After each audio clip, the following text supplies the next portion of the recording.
panels is we've asked all the members of our panel to introduce themselves and tell us a little bit about themselves and their work, and then we can open for a discussion or questions. So first up, it's you, Paula. Paula? Hi. Yes.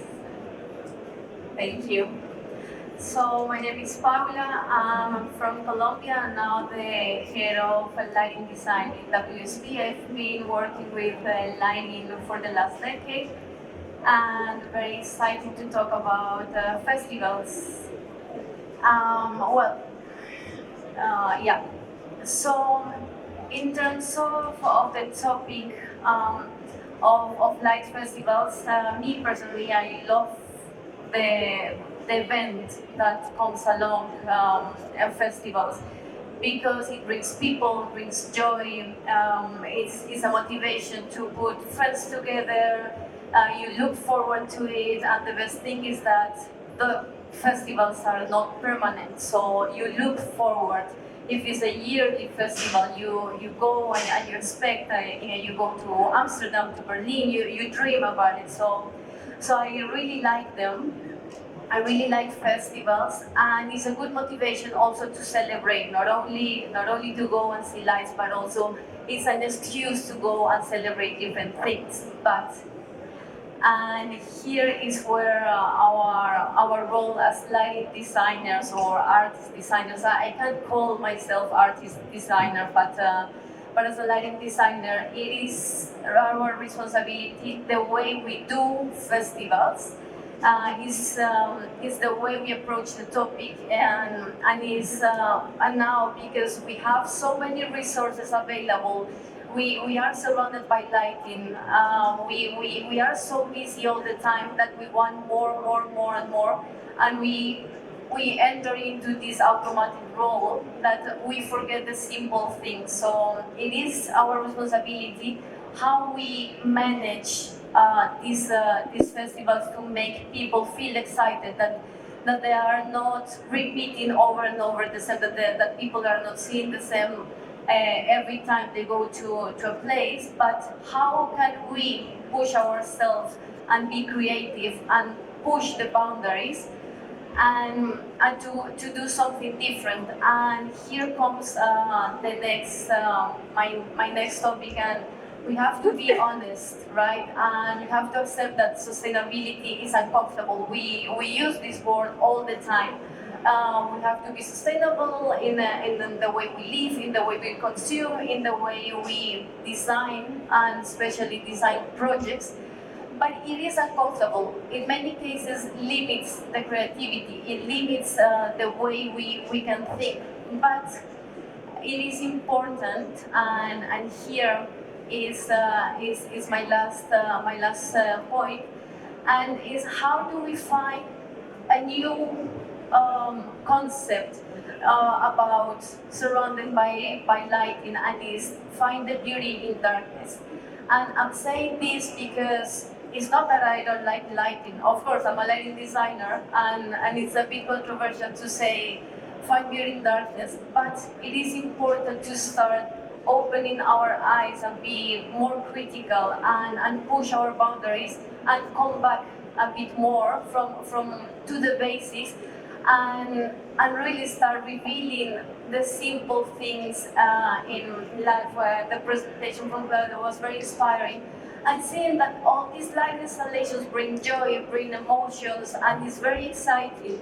But it comes in a dark space where you reveal and you can't see something. Where if everything is fully bright and we have kind of the expected, it becomes a bit plain, I would say. So this element of experience, of emotions, is the key. And if we can work with darkness, we could go and be by default.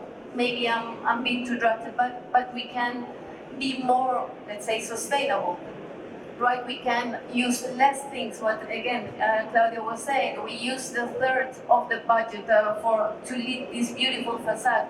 So this uncomfort will also push us to be more creative and and really bring the topic of that light pollution or circular economy. So there are many topics that could be easily approached with darkness instead of lighting plus light plus light plus light, but the other way around. Thank you. Next, I don't know how we've done it, but we've managed to have quite a LATAM panel here, haven't we? It was a complete accident. So, Magali, if we ask you to introduce yourself next. Hello, I don't know. Hello, my name is Magali Mendez. I'm from Mexico and I'm based in Mexico. I studied in KTH in Stockholm and I run my own studio since 15 years ago. Well, I think, and we have seen in Claudia's presentation, that art triggers emotions. And art, like art, goes deeper into different levels of our emotions. And it makes us think, question, and probably it has more flexibility than architectural lighting design. But even though, I think that nowadays in architectural lighting design, there is a lot of good solutions that also triggers emotions. This is the Abu Dhabi Mosque. I probably think that most of the people here have been there. By the way, I went there yesterday. And I think that there is also a branch of good lighting design that is also becoming permanent, and it triggers, and it becomes light art in a permanent solution. And it also makes solution in a really, really nice way. And I think that the future of lighting is to mix more these light art installations with natural light and architectural light. I think when we think permanent, even if we start with a light art that is not permanent, but if we mix everything, this is a hint that can lead us to the future, to mix everything, like light art, but natural light, but thinking permanent solutions. I really love this installation, the Pyramids of Giza, and I think that we need to step back, as Paula said, and we need to go back to basics. We need to start integrating other resources, like renovable resources, like daylight. Of course, we need, please don't keep me here. I'm an artificial light designer. I love artificial light, but I think that we need to think more in natural light. We need to integrate more in this kind of festivals, natural light, other resources, other type of solutions that probably they can stay there and they can be permanent. And they can integrate more these craftsmen that the light artists they have. And I need to, as I said before, I think that natural light is also the way that we can continue doing these kind of festivals, where we can be more conscious of what we're doing. We need to think in holistic festivals, holistic solutions where we integrate more resources. This is a picture of a conceptual festival that we tried to do, Light Collective and I, in 2014. It was a daylight festival, but since it was integrating natural light, of course we didn't get enough funding to bring all the artists and present all the works. But I believe that if we integrate natural light and artificial light, we can get a step forward, and we can think more in sustainable and moving from this uncomfortable meaning of sustainable to something that is comfortable and is going to the future. And in London, in June, I think, in the Canary Wharf, they start to do this kind of festivals. These are permanent installations. There were 11 installations, and 6 of them they were permanent. And I think that this is a step where we can start thinking. Not everything needs to be just for 2 or 3 nights. If we start thinking, some of the installations they can stay permanent. So probably this is also a sustainable way to think about renovating resources. Thank you. The problem with the one in Canary Wharf is that there's never any sunshine, in London, so it's very fun to see those installations, the way they were designed, but it is great that they're permanent and they will remain there. Moving on next, please. When I next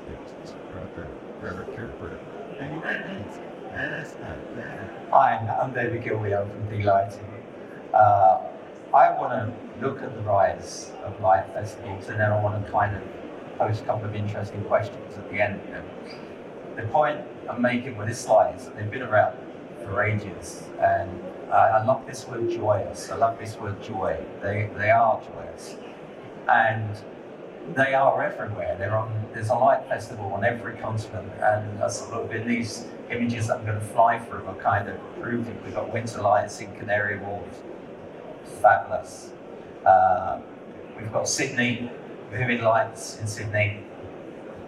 I'm kind of okay when they project onto Sydney Opera House and its art, but when they're sort of promoting the Melbourne Cup and advertising with it, it's a fine line for me.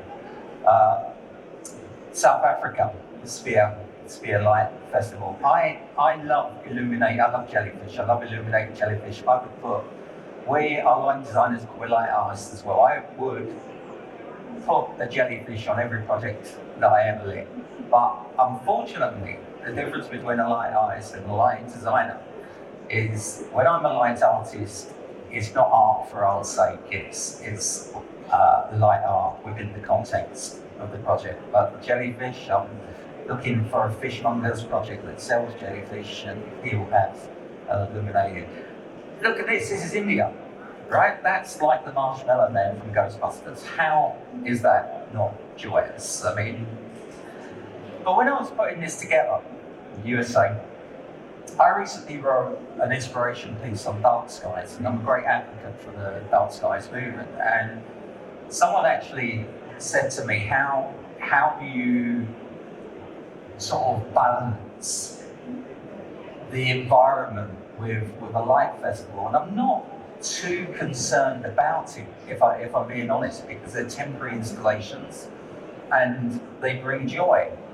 But then look at this. I don't see much joy here in any context. I just see it being a little bit showy, if I'm being honest, and I don't see how that does anything for the night skies and the environment.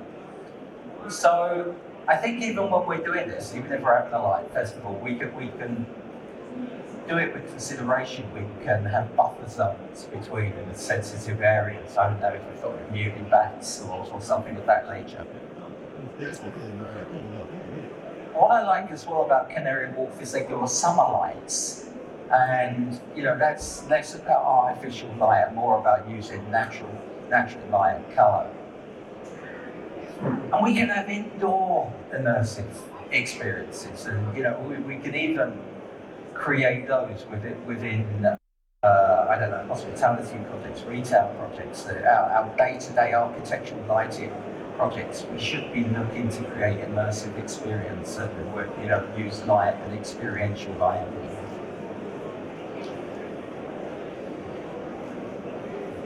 I also like how we can be celebratory with light as light artists, as architectural. The one on the left is Dean Skira, and that is absolutely celebratory of the history of the period, and making those cranes of the docks that used to be the industry of that city, making them important.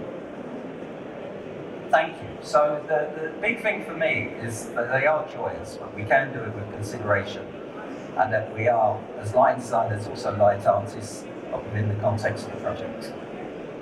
Okay, thank you. We're going to hand on to Maria. Hi everyone. Can you hear me? My name is Maria Dotan. I'm originally from Venezuela, and I've been a lighting designer for 15 years. I'm currently a senior associate at HLB Lighting Design, which is a firm that is based in the United States, but I'm based here in Dubai. So my story is going to go a little bit different because I'm going to speak in terms of my own experience with light festivals. when I first studied lighting design in Australia, I visited one of the first editions of Vivid, and the first thing I said to myself is, I want to do that. And about 10 years later, I was able to do it. And I went through the experience of actually designing a piece for a light festival. And to be honest, sustainability was, in fact, one of the requirements of the festival.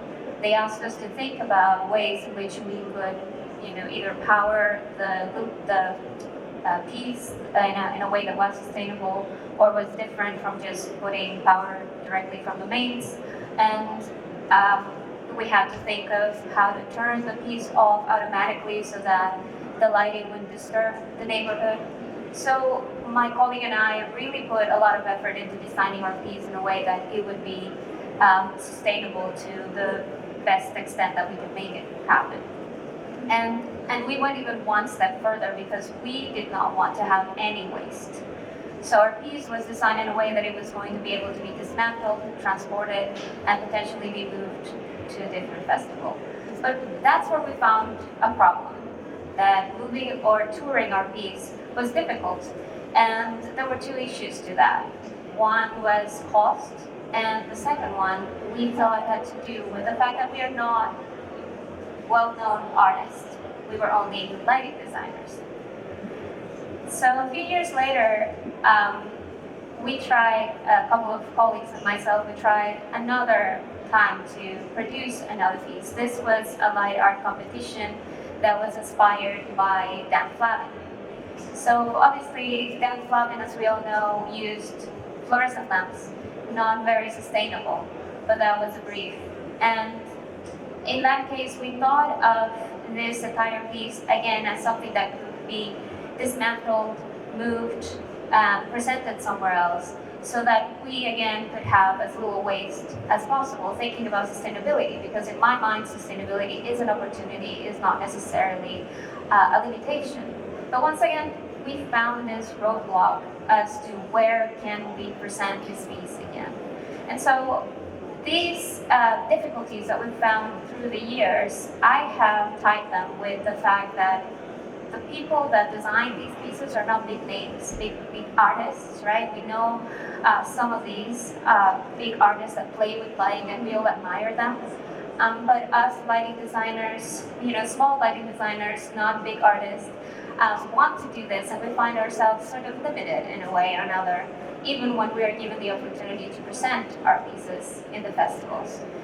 And what I found most interesting is that, and I think we can all agree, these pieces definitely inspire us. And the lessons that we learn from these festivals are totally transferable to the architectural world. In this case, and in the case of Claudia, I think that we've found clients that are willing to take these opportunities, and they want to create spaces that are special. And so they hire us to make this a reality. Funny enough, I found that in some cases, some clients would ask us to do the technical part and not the content part. They want to hire an artist to do the content part. And in this case, thankfully, the client had us for the entire process, which I found very rewarding. But where I want to take this introduction is, well, I feel that the real problem happens when we see ourselves not as artists, but as lighting designers. And in reality, we are artists. The more the experiential design is becoming popular, we are going to find that lighting is going to be key in creating spaces that can create these experiences for people. So we have to start thinking of ourselves as artists as well. And I'm going to finish my presentation with a little thing that I thought of. A painter is an artist, right? But a painter knows how to use brushes and paints, and they know about the techniques of the painting, and we still call them artists. So we know all the technical aspects of light, how to make it work, how it reacts to surfaces by itself. So maybe we have to start thinking of ourselves as artists as well. Thank you. And then last but not least, we have Luca.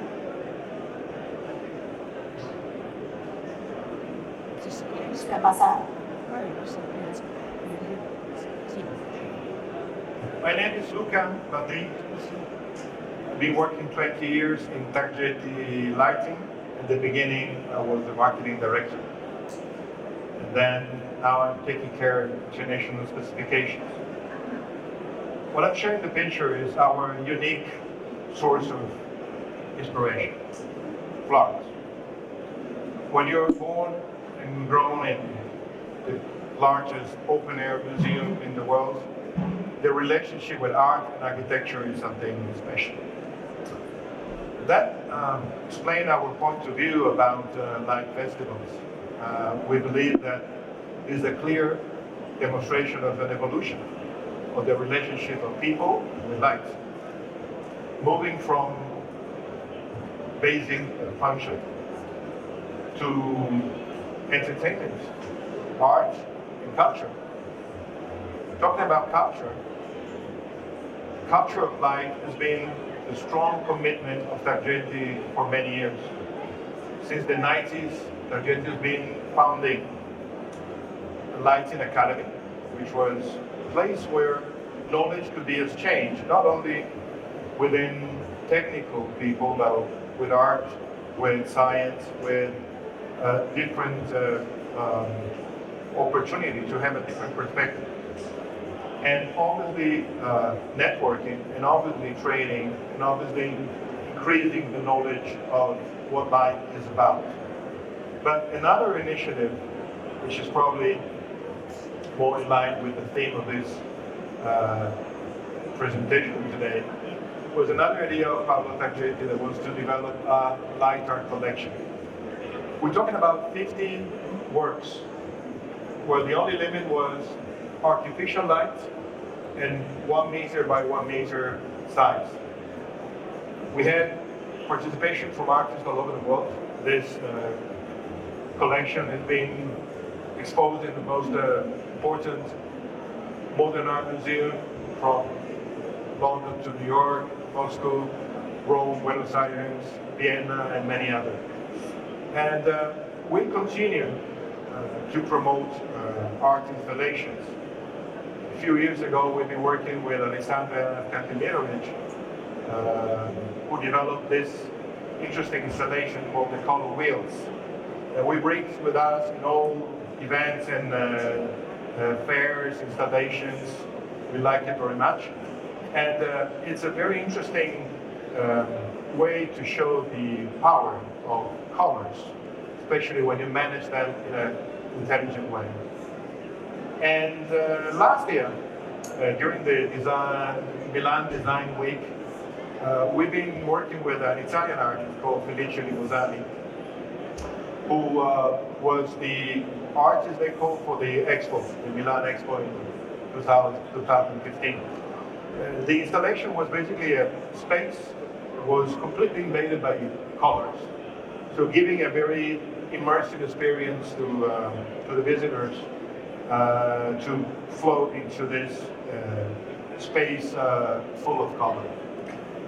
Now the question is, what will be the next light installation that we're planning for Euroluce in Milan?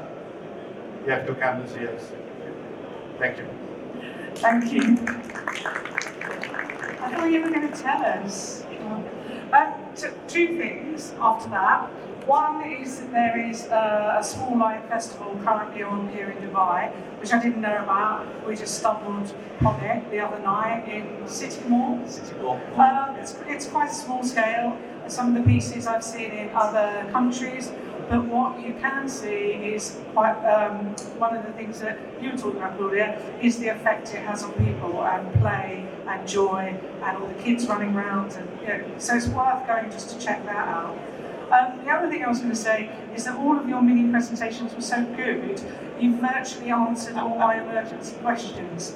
So part of our job is to come up with some questions when the audience is shy, and you've really, kind of gone through them all. And we haven't even got to interview the audience. No, I know. But anyway, one of the things was about this difference between a light artist and a lighting designer, or the difference between light art and artistic lighting, which you have both spoken about. It'd be good to sort of explore that a little bit further, because my experience of working with like artists, they really do consider themselves a very different kind of person to us in terms of their creative output. I mean, what do you think about that? Do you? It's very definitely art for art's sake, and to anyone out there that commissions light art, I would take a commission to do a light art jellyfish for free. That's just a passion of mine, and I get it out there. I once heard someone say, and I'm going to be contentious, but it makes a point. I won't name the person that said it, but I was at a forum. I wasn't on the panel, I was in the audience, and the question came from the floor: what is the difference between a light artist and a light designer? And there's a few, we're obviously all inspired and all great admirers of light artists, but a lighting anarchist, who I won't name at the end, said this. He said, a lighting artist earns 4 times the fee for a quarter of the responsibility. And it is art for art's sake. We are lighting artists, but I am always constrained within, I can't just let my imagination run wild, I'm constrained within the context of the project. So, I mean, a little bit contentious. I'm a big fan of lighting artists, and I'm Mr. Inspiration and inspired by them. No light artists in the audience that want to come back on that, no. I think that kind of leads on probably to the question of things like, like budgets at light festivals. So Noor in Saudi, the last 2 years, has a mega budget. I mean, it's out of this world. And some of the single installations have budgets that are way beyond anything we've ever had probably for designs. I mean, how do we feel about that? Should that budget be poured into just better lighting year round, or what's your feeling? I'm going to go to Maria. Well, in terms of the mega projects, I feel like they are already treating lighting very carefully. First of all, they are, in my, not only my opinion, my knowledge, they have a lighting designer involved pretty much always. So at that point, I think that's when our craft becomes a little bit of art, precisely because we're starting to look at these projects in a very different manner. We're not looking or thinking about just lighting to provide general illumination or for people to see. We're now lighting to create not only an experience but an impact, right? So in that sense, I think at that point, and I'm going to join this question a little bit with the previous one, that's where I think the two worlds sort of merge. We can do the technical part, the boring part of the project, but we can also do the impactful, the creative, the beautiful one. And definitely Saudi, in my opinion, is leading the way in terms of imagination. It's at this point is about what can we do that is very different, what haven't we tried before, and I think it goes on everything, not only lighting, right? It's architecture, structural, it's sustainability. So it's definitely these mega projects are the kind of the projects that are pushing the boundaries in terms of imagination, technology, sustainability, and all of that. I think one of the words that we've heard sort of consistently over the last 2 years is about lots of immersive art experiences. I certainly the UK is full of them. Some of them are more immersive than others, depends on your opinion. I mean, lighting designers have always thought in that kind of 3D way, haven't they? We don't think like a stage designer, we think about building a space. So it's very interesting that this has become very, very fashionable. Are there any in this region, in the Middle East, that kind of, immersive experiences? I am the one that introduced. I know that, but I was going to get the panel to give us the answer. I'll just sit down, Karen. Have any of you been to the IR experience in Dubai, the immersive art? Can you tell us a bit about it? Well, I saw a lot of immersive experience because I was curious. First, I went in Miami, then I went in New York, then I went in Peru, and it's all the same. And I also in Spain. I take Emma to Spain, and then I take Emma to another one. So I think it's good to to go for the kids to get involved in art. But of course, I prefer to see Van Gogh in the museum, you know. So I went also in Mexico. So I think because it's a lot of videos, good, but it's good. Everything that is to share and involve people in art and make it more creative is good. But yes, there's so popular with massive budgets. Yeah. Massive. Yeah. So I have a question for Luca then. I mean, Tom Jesse had been involved with light art for a very long time. What started that idea, that kind of collection, the foundation? Can you tell us a bit about that? Yeah, as I said before, Paolo Taglietti was the founder of the company. So the opportunity to create a light art collection as a way to find a communication channel with a wider audience. So not just to technical, to someone in our small world, but reaching a much larger group. Basically, every time we're organizing events, there's a very different kind of people that come. Well, art gets to everyone. So we will continue to do this in our events because we found out that this is something that is getting closer to people. We can find some common interest, we can find a common passion. Somehow then we will get to talk to light, but not with a catalog in our hand, but talking about something a little bit more interesting. And we also discovered there is a great source of inspiration. We can, learn from people that come from different experience, a different perspective when you look at things. So that is something for a manufacturer is very important because you can have sometimes very illuminating perspective that can give you the possibility to start a completely new project or to produce innovation. Okay, we've got a question from David.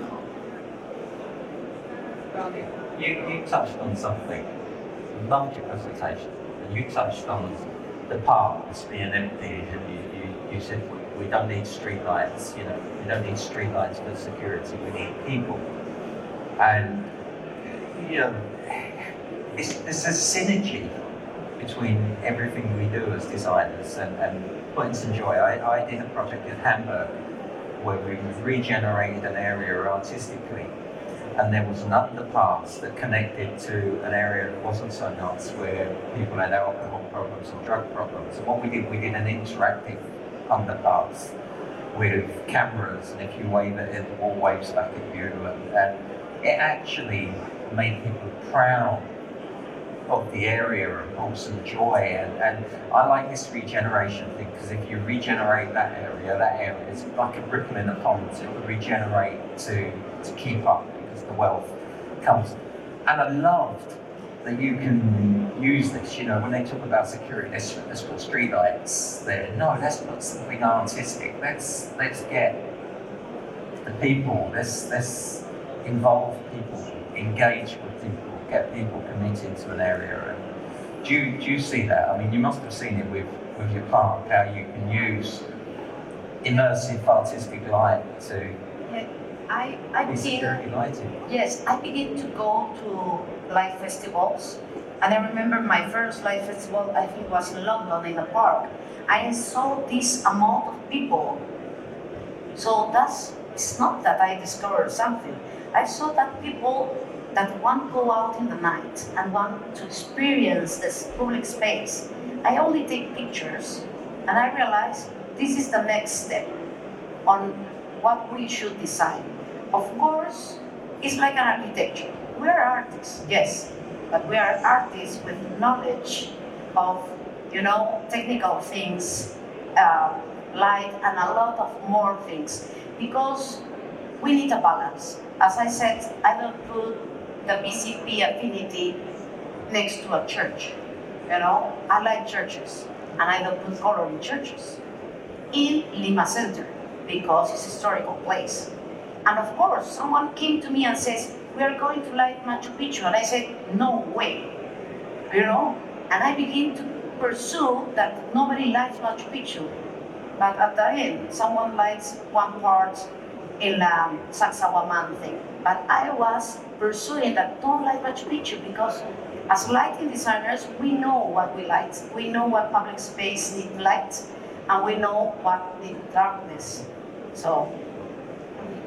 Yeah, I want to add to that. So I'm more a lighting designer. I haven't worked in art installation so far, and I see a big difference here. And what happens sometimes, maybe in my case, and maybe to some of my colleagues, is that we forget what people should experience with light. I see talking about emotions, joy, immersive, interactive experiences.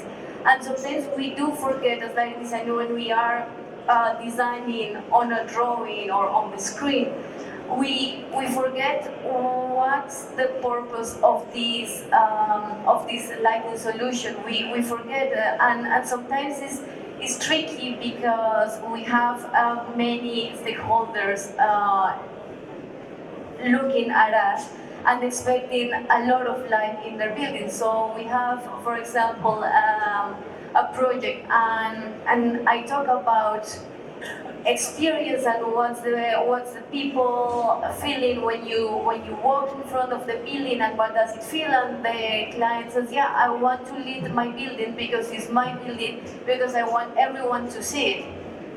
And then you forget this experience, you forget, but you just want, like, there is a big gap between the people and the architecture or the lighting in the architecture. So I think these artist principles are very interesting and also very insightful for at least me to think again and continuously bringing this experience instead of highlighting the architecture, enhancing the architecture. Of course it is important, but I think it is more important the way we perceive the spaces, the way we perceive a light show or the architecture or even a plaza or a space or anything. But I think it comes always to the experience of people, that we sometimes as designer, we are here and people are there. Like, we are not part of the whole experience, and I think this is important. Well, I just wanted to add that activating a space is also it's also an experience that doesn't have to be expensive.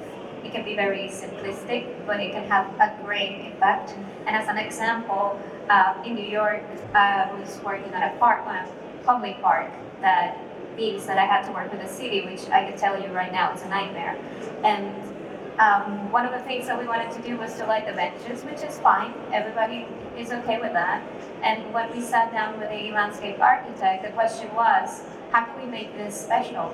And it was just as simple as putting sensors underneath the benches.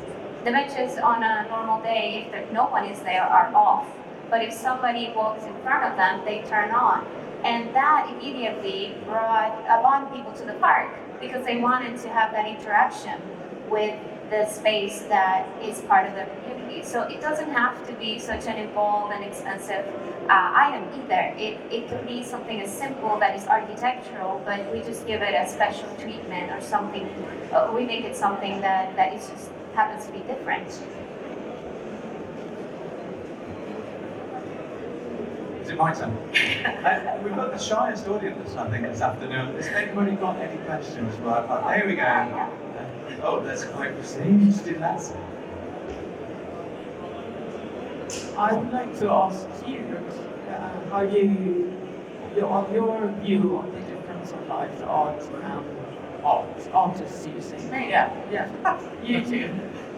Because there's a young artist in Sweden. Her name is Lapsina, and she is her parents owned a Chinese restaurant in Stockholm, and it burned down. and that started her artistic work. So she's using light to reconstruct memory or to show memory. And I'm also thinking about one of my earliest experiences of light is from Immersive, for example, and that's very well-known artists that work in a very aware way with light. But with Luxilla, I censored myself to post it on Women in Lighting because I didn't really know if she was a light or if she was an artist. But when you talk now, I think you justify yourself a lot as light artists. And that might be a difference that I say. But I would like to hear your opinion. I think it's really easy to get caught up in labelling ourselves in different ways. I mean, Martin and I were lighting designers. I don't really know what we are anymore. We've also done installations for light festivals, but we felt very uncomfortable when we were given a badge that said light artist, because I've never really thought that that's what we were. I think that as with the lighting designers being a sort of relatively new profession, 50-year-old profession, light artist is a relatively new profession. I mean, probably only when, electric light started, people started to make things with it. I guess my opinion is really how people sort of identify themselves. All the people I know that make art that's what they live to do, and that's that is their reason for being. I've always considered myself as a designer, and that was my reason for doing things. I don't know if that's a good answer, but I wasn't expecting to answer any questions. But Martin, have you got a... I think I would probably say exactly the same thing as you. Yeah. I consider myself an artistic lighting designer, but I'm not an artist. I'm not trained as an artist. I don't think like an artist. I'm not pursuing a concept or an artistic reason as an artist. So again, I think it's how you label yourself. What we've found with a lot of light artists is that actually their fundamental knowledge of light is very limited, and I don't want to say that as a blanket statement because that's not true of everybody. Someone like Jen Louis is incredibly technical and technological and has taught herself all sorts of things without having any formal lighting education. But there are a lot of light artists that essentially have a conceptual idea and it's handed over to a manufacturer or a studio to fabricate. So, there are a lot of differences in how people create and I think what they call themselves. Thank you. Good question. There's another. So Dale Andon was trained as an architect. Yeah. This guy's just a genius. I think there was another question over there. Was that Not for me though.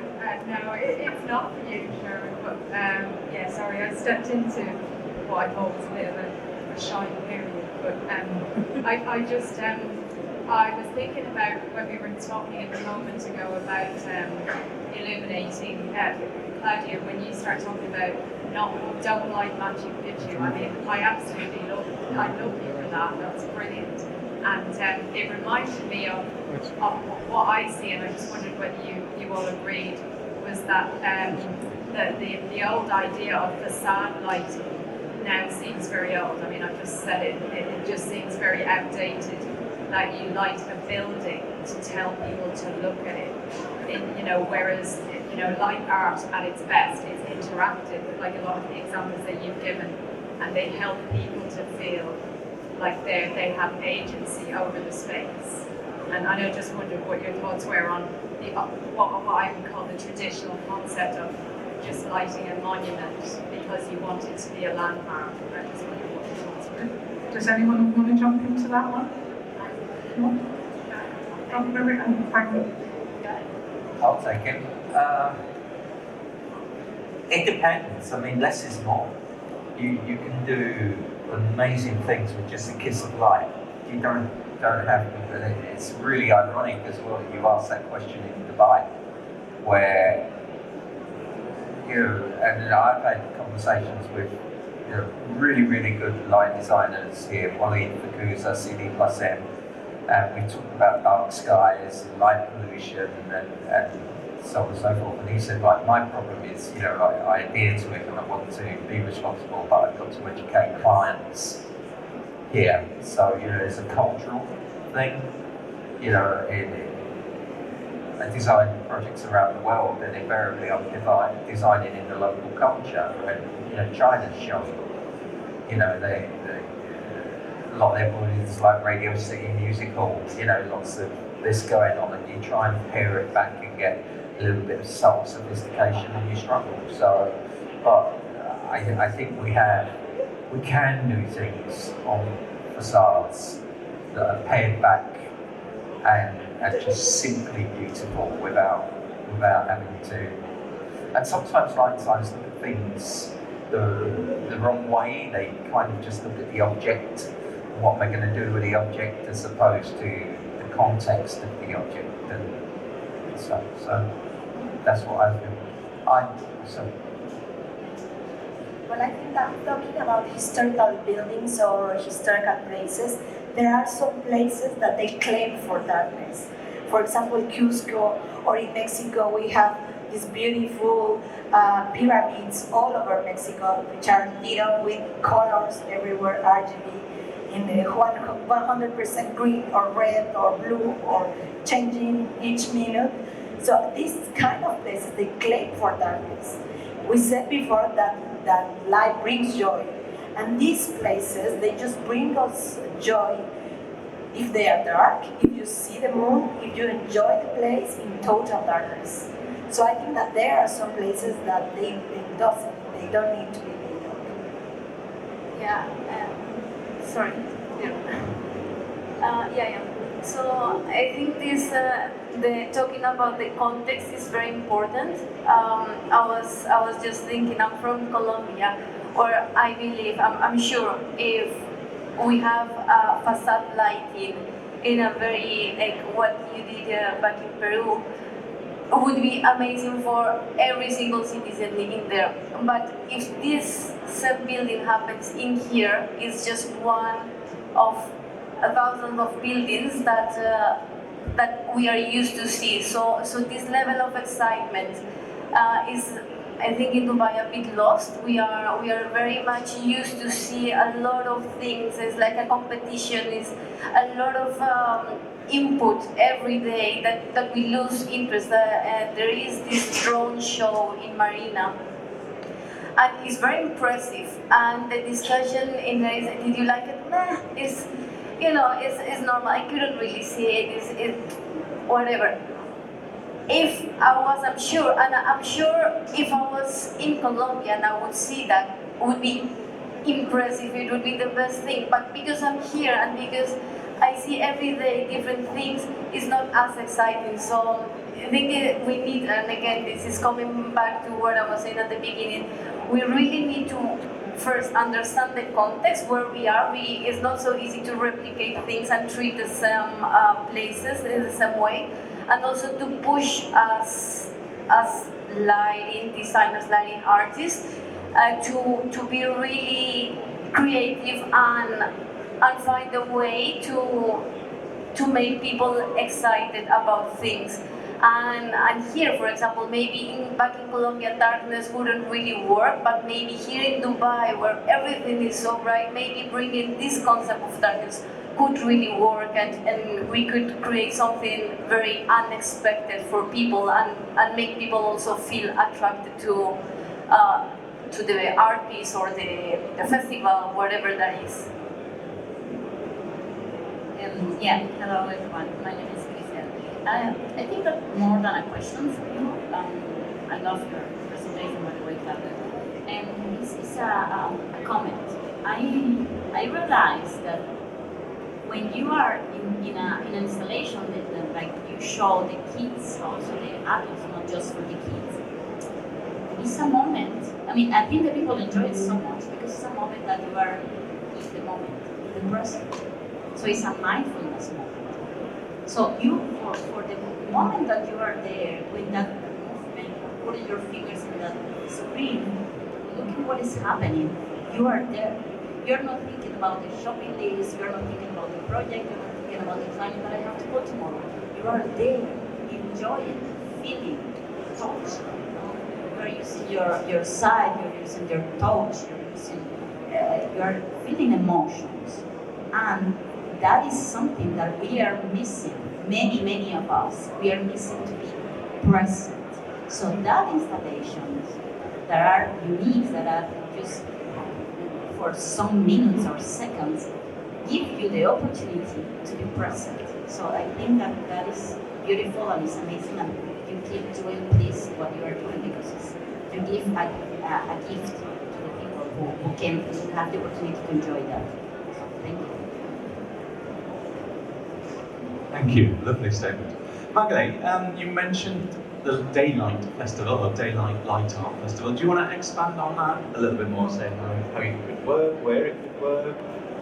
Well, it didn't work because we didn't got enough funding, and I think that we didn't get it because it was an artificial light. I mean, it's something that we don't talk about, that probably is not like, we don't have enough awareness of the use of natural light or of daylight.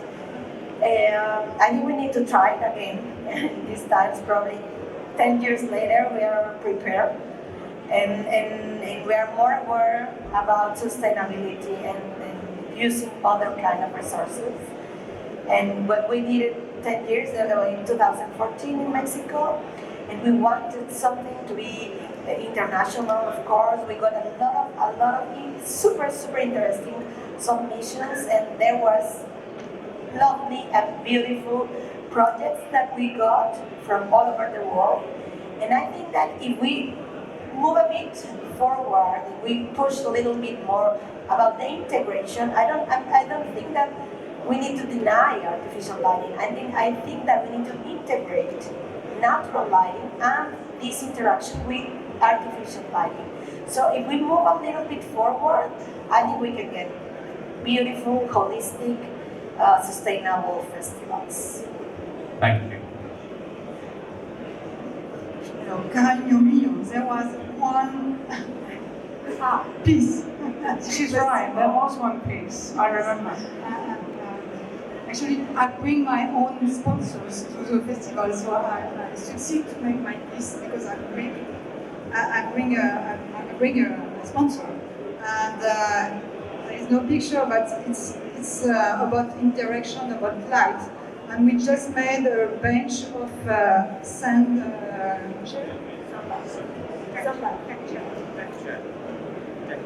Deck chair and the color of the rainbow, one of each color of the rainbow, and the people were testing color therapy glasses.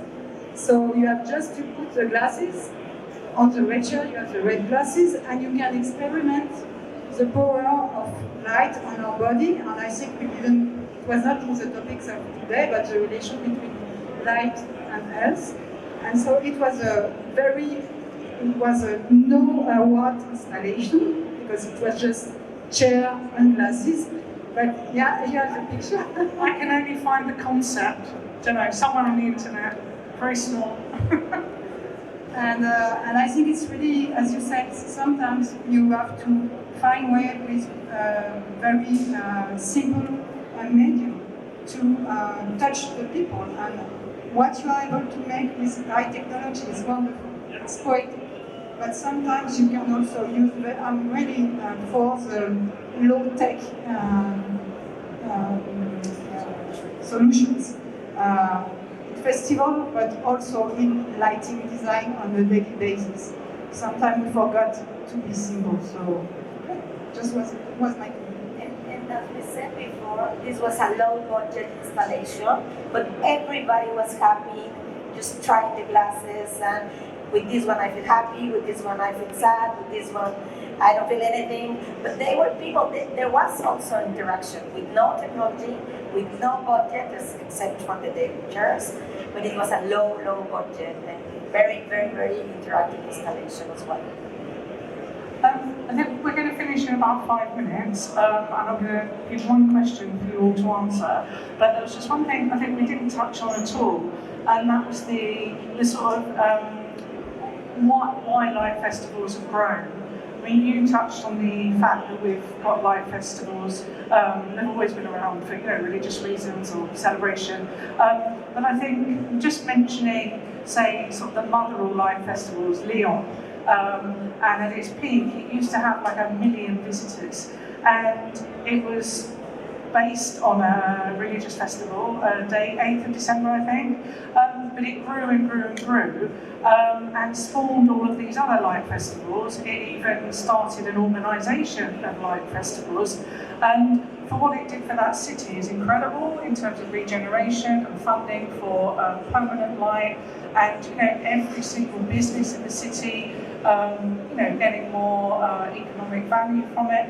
I just thought I'd chuck that in at the end because we didn't even sort of go down that route.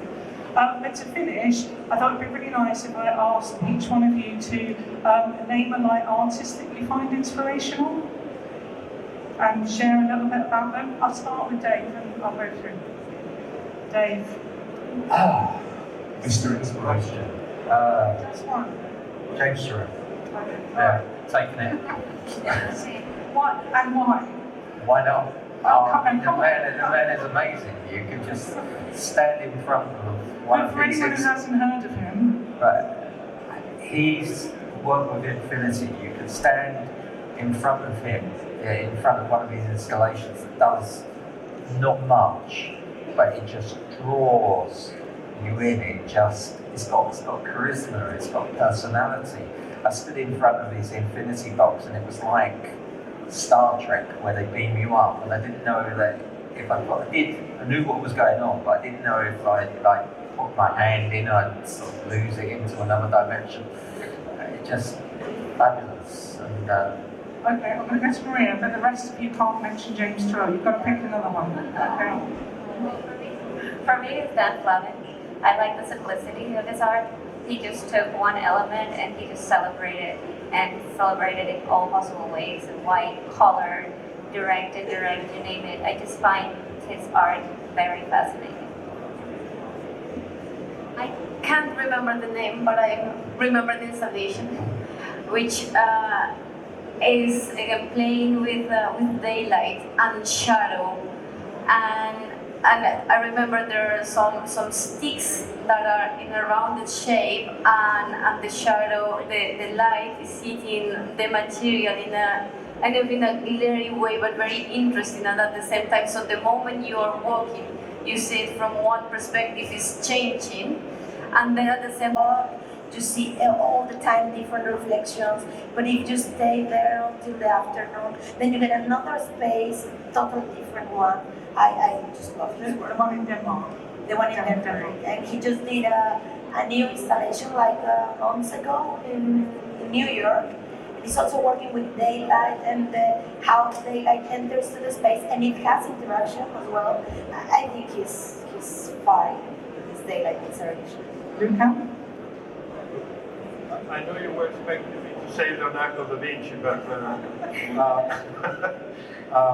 I love Olaf Eliasson. I think it's just hypnotizing. And lastly?